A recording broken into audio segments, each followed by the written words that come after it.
So, guys, good afternoon. Nandito ulit ang inyong lingkod, legit trader from Cavite. Siyempre, walang iba kundi si Rica Paderon. So, guys, ayun na nga. Parang kailan lang nag-update si Gcash at isa ka pa sa naapektuhan.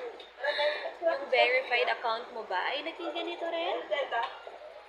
Na kailangan i-update. So, hindi ka nag-iisa. Marami kayo, guys. So, kung kailangan nyo nang magka-cash out ng inyong funds, ano pang ginagawa nyo?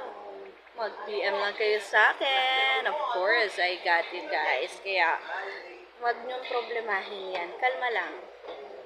Ayan, guys. Kung nakikita nyo yan, pag inopen nyo ang Gcash nyo, ang tamang sagot dyan ay Rica Paderon. I-PM nyo na, o, sa mga may Ggives dyan, alam ko kagabi nag-update si Gcash.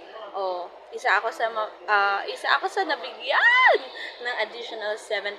Another utang.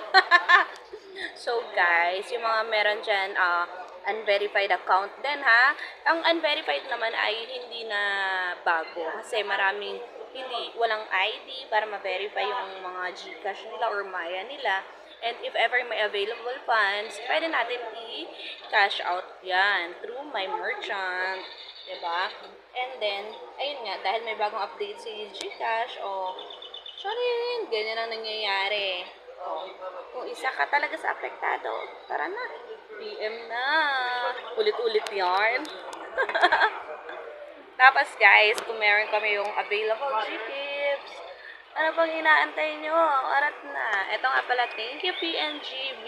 Kahapon dumating na. For the promote yarn. So, bye-bye. Magpa-convert na kayo.